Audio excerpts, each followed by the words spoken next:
Hello and welcome. If you're new, my name is Karlie. I am a knitter and yarn dyer coming to you from Alberta, Canada.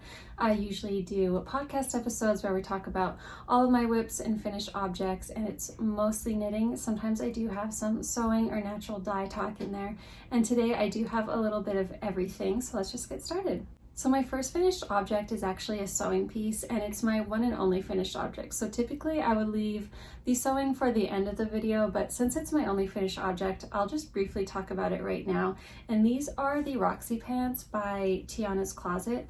Now these are heavily modified, and you'll recognize this fabric if you watched my last episode because I had a bunch of this double gauze cotton fabric and I didn't know what to do with it. And then I remembered I specifically bought this pattern for these pants. So that's what I did. I already had the pattern printed at home, ready to go. I just had to cut it out and go from there. So like I said, these are heavily modified. I had to take quite a bit of width off of the pant legs. So I took about 2 inches off on each side, I would say. I did a thicker waistband and I changed the hem. So I will show you these briefly. These are the back. Here's the front. And they're just some really cute lounge pants. And here's the hem. So I did a little ruffle hem. And I'll put some footage off to the side of me wearing them so you can get a better idea of what they look like. But these are supposed to have a curved hem, and I loved the look of them, and that's why I bought this pattern. It was for that curved hem. But this just was not working. The curved hem was not working with this really lightweight, flimsy fabric. I did the trick where you do a basting stitch along the hem before folding it over and like tightening the hem a little bit with that stitch. You're pulling that thread in to cinch the hem so there's no flaring. I did that and I still got so much flaring and rippling. So I don't know. I also didn't want to I had already ripped it out, and this fabric is quite delicate, so I didn't want to do it again and then have to rip it out again. I feel like there would just be so much fraying and everything. So I just decided to cut those off, cut the split hem part off, and I had some extra fabric, and so I added this nice little ruffle to the bottom, and I think it turned out really cute. I really do love the way they look, and they're perfect for just lounging around at home, especially in the summer months, because this fabric I just feel like is so cooling, and it's my favorite fabric to wear by far. The double cotton gauze is just a dream. So yeah, these are my Roxy Pants, but heavily modified, and it was my first time doing a pattern from Tiana's Closet, and I would say that if you're an experienced sewist, it's probably fine, but there's very little instruction on there. So yeah, you kind of just have to do your own thing for it, but it'll just give you like the steps and the order of which to do them. So yeah, that's my first and only finished object. Now on to the knitting, and I do have a half finished object, I guess. So I have a pair of vanilla socks, or one piece of the pair of vanilla socks, and I just knit this up as a sample for myself. So I am a yarn dyer if you're new here, and I naturally dye yarn. So I just wanted to have a sample of this colorway, which will be an exclusive colorway for Knit in Public Day, which is June 14th. And if you're local to the Calgary area, I will be at the Polka Dot Creek store in Cochrane, and there's going to be like a little mini market upstairs, and I will be vending there, and this will be an exclusive colorway for the Knit in Public Day. So this is it. I just wanted to have at least one sock knit up as a sample for it so you could see what it looks like. And this yarn was dyed with so many different flowers and plants. It's hard to remember, and like I said, I can't recreate it. It's a one-of-a-kind exclusive colorway.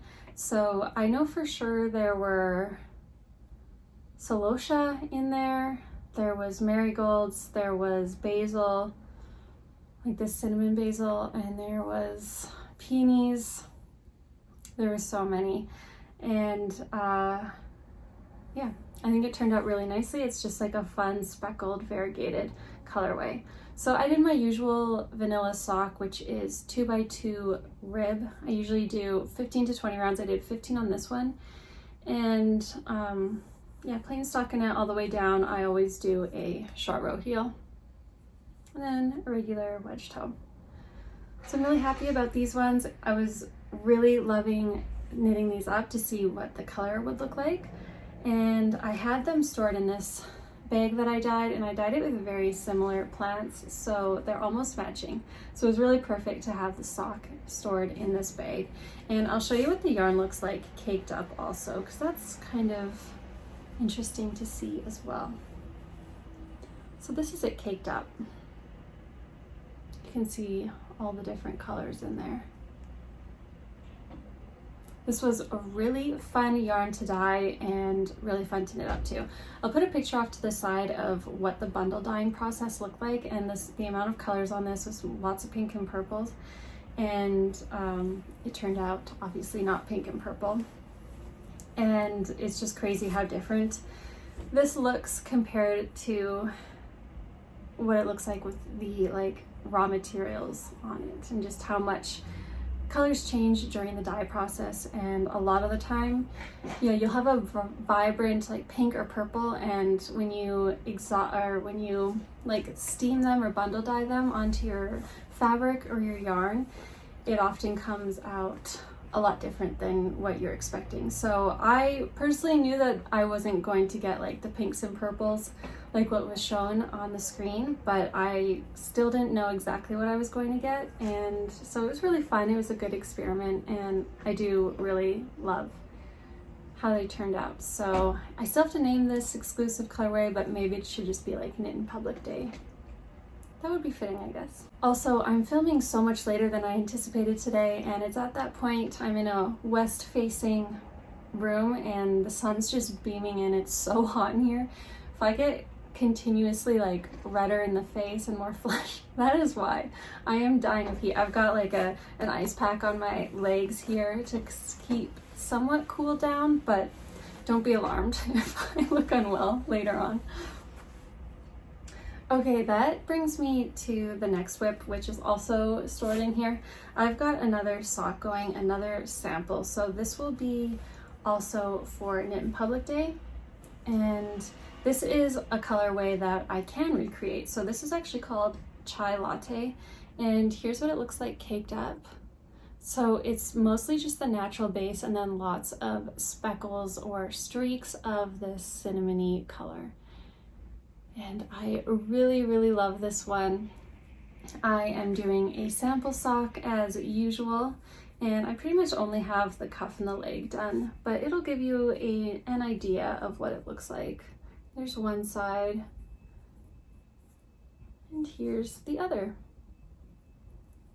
So really fun to knit on this as well, because I just love to see ooh, another little streak of color is coming, and it's just so cool to see how the design works up. I love that for all type of speckled or variegated yarn. I just find it so fun, especially for socks. So yeah, that is Chai Latte. Looking pretty good. I'm going to be doing, I think, the exact same sock for this one, just a plain vanilla. It's just easy, it flies off my needles. They're good little sample pieces to have, and yeah, been really fun. I took a little bit of a break from sock knitting because I was super into it a month or two ago. I was into it for a long time, and then I just overdid it. I think I overdid it with the socks. I needed a break, and so I took a little bit of a break, and now that I'm back to sock knitting, I am really enjoying it again. So I think that break was a good thing to do, and it's nice to be excited about sock knitting again. And I do really like knitting on smaller size needles. Sometimes it just feels so good on my hands, and I do knit my socks on 2.25 millimeter needles. I always prefer, or I always do them on magic loop with the Chow Goose. I love doing them on metal needles, especially. They're just less grippy, and it makes the process a lot faster for me. So I'll keep you up to date on this sock, and hopefully in the next couple of days I'll have that sample done, and then I'll start knitting some more samples of some more variegated slash speckled types of yarn that I have. So I really do love knitting on samples for my yarn. It's really cool to see just like how the colorway knits up, because you never really know sometimes, even though you're the one that dyes it, sometimes it just surprises you a little bit. And yeah, it's always really fun for me to do. So my next piece is a whip, and it's new. You guys have not seen it before. And this is the Lana or Lana Lacey skirt by Famke from Mipi the label. And this is a free pattern also, and it is such a great pattern from what I've been doing so far anyway. And this is really great because it has an elastic waistband, and then you measure your waist. So you cast on for your waist measurement, and then you do increases based on your hip measurement. So the sizing is really great for that. You can really tailor it to your body. And it's mostly stockinette, but then at the end, there's like 3 different panels of some lace knitting. So it's a really good balance of, it was a little bit finicky at the beginning because you're knitting and you're joining, putting in the waistband, and you have to close that together, and it's just a little bit finicky. And then you get through that, and then you've just got a little bit of increasing to do for your hips. Then you got a ton of stockinette, just knitting a tube, which has been great for me right now. And then I feel like once I'm about to get bored with that, it'll be time for the lace section. So it's a really nice, like, laid out pattern and just like a nice experience, I think. So I am using Drops Paris, and it's 100% cotton, and it is the color 30. So it's this really nice like denim blue color. And I am using 5 millimeter needles for this. And this is what we have so far. So I've got my elastic in there. I did go with, I think mine's just slightly thicker. I have a 2-inch elastic. And then you go in and you do a little like garter row, and then eyelets, or purl row, garter row, no, purl row, oh my goodness, eyelets, and then another purl row. And you go in and you start your hip increasing, and then it's just straight down stockinette. So it's been really good. It's been going by fast because this is, I think, like a worsted weight cotton. And 5 millimeter needles, it goes by really fast, and I've just been picking away at it every day. I think I cast this on about a week ago, May 20th, I believe, and I think it's the 27th or the 28th today. And my goal for each day has been to get at least like an inch or 2 of knitting in. So that's the work that I did on it today, and it really didn't take too long because I'm currently working on quite a few different pieces at the moment. So I just kind of like to have an inch or 2 progress on this, and then I can focus on some other pieces that do have more of a deadline, like my sock samples and my shawl back there, which I'll share about after. But yeah, if I can at least just get about this much done from that marker down each day, I'm on track for my goal. I think that hopefully in about a month or so I can have this done, maybe sooner, and then I can get a lot of wear out of it in this season. And hopefully it's not, oh, is there a dye lot issue? You might be able to see it. I never noticed that until showing it up in the camera. I don't think you can really tell in person, so I'm not bothered.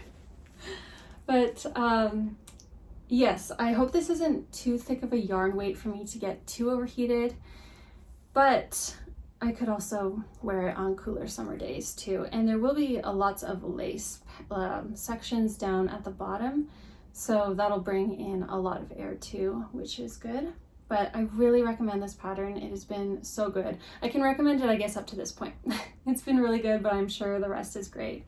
And it's just been so enjoyable, and I really can't wait to have this. I haven't knit a skirt before, so I'm really excited to have this in my wardrobe. And this also is like a midi skirt, so it goes down to about mid-calf, and that's my favorite length of skirt to wear, so I'm very excited. And right now this is about like just past my butt, so it's very, very mini skirt.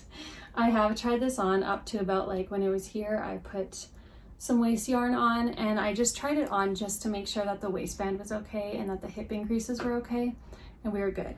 So I'm probably long enough now where I could try this on without having to remove the needles because it's like goes up to my upper thigh. So I think I would be okay without having to remove them. And I think I'll try on in the next day or two and see how it's looking. And I'm excited for that. Hopefully the fit is still good to go. I am wondering though how blocking will go and if I should even block this right away. I don't know, because I guess I should, because it's like you have to wash it eventually, but I'm just worried that it's going to stretch out quite a bit. I didn't gauge swatch, I didn't do any of that. I only ever gauge swatch if I'm test knitting, and I haven't tested in like a year or two. So yeah, hopefully it goes okay. But yeah, I'm just very excited to share this with you all. Doesn't look like much right now, but I'm sure you can all picture how amazing this is going to be, and I'm just loving this dusty blue color, and I really want to pair it with like a nice creamy flowy top that I will have to sew eventually. As I was talking about that, I also realized that I forgot to mention what I was wearing, and this is the I'm just calling it the Dorothy top. This is self-drafted. It is knit in Queensland collection Adelaide in the color 107, which is Goldenrod. I've talked about this shirt a lot. I think it was the last podcast episode when it was a finished object. And so if you want more information on that, definitely go check out that. This shirt will be on the thumbnail, so you'll be able to tell. And one thing I did forget to mention though in that video, and I want to mention it now, is that with these granny squares, so this is a fingering weight yarn. The granny squares, I held the yarn single, and then to kind of match the thickness of the knitted fabric and the granny square fabric, I held it double for all the knitted parts. So just something to keep in mind, because I know some of you were saying that you would love to kind of like make your own version of this. That's what I did, and it seemed to work out well. It seems like the fabric thickness is pretty much the exact same by holding it single here for crochet and double for the knit portion. So if you haven't seen this top yet, I'll just stand up quickly and show you. It's yeah, a combination of knitting and crochet. I did crochet on the bottom as well, and just 3 panels, and then I knit sideways on both sides. We've got this little I-cord on the seams, and then the top also has a little row of crochet.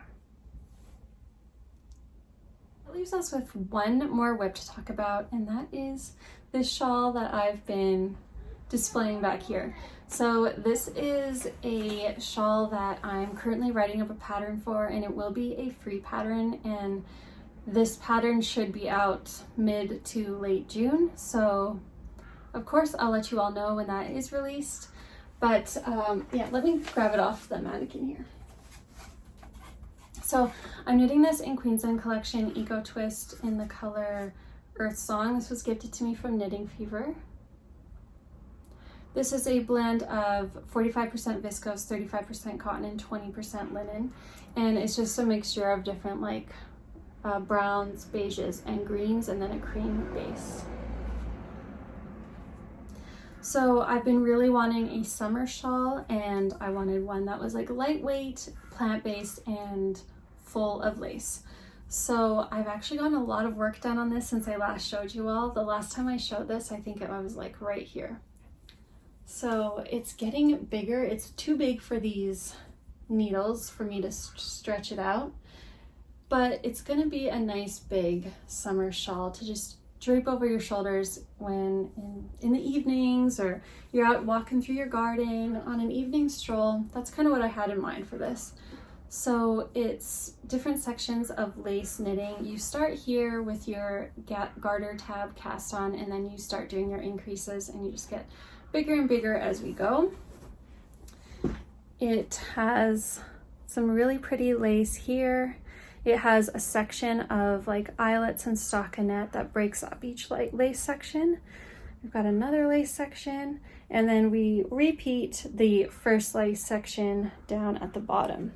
So I have one more row of this lace down here to do, and then I go into the last section here, and then I will do the bind off. And I'm thinking of doing a picot bind off. So I'm really loving it. I'm very excited to have this. I think it's looking really pretty. And I'm excited for you guys to knit it too if you are interested. It's been really fun and meditative, especially when you can kind of get the lace pattern down. It's just been a really fun knit for me. And there was something else I wanted to say. Oh yes, because this is so like scrunched up on the needles right now, I can sort of get a sense of the size when I wear it like this to show you all, and I pull it down and I see how far down this like point of the shawl goes. I can kind of guess that this is going to be quite wide, but again, I'm not gonna really know until this is fully binded off. And I'm so excited to see what the final like wingspan of this is going to be. I'm hoping it's nice and big and like big enough to wrap around and possibly like tie around or something like that. I think it'll just be a really nice piece to have, not only for summer, but all year round too, because you can just wear it differently in the different seasons. So I do imagine myself wearing this over a nice summer dress in the evening, or some summer skirts, some flowy pants. I just think this will be really, really pretty. And I definitely wanted something with some like subtle color variegation, so that's why I chose this color. I like the earthy colors mixed in there, but it's not like a strong high contrast. And I guess the name Earth Song is very fitting for this.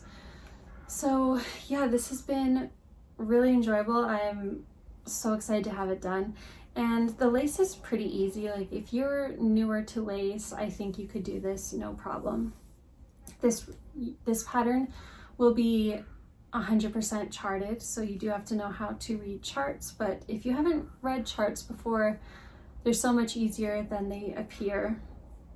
And yeah, I think that's pretty much all there is to it, but very happy with it. It's just so light and drapey.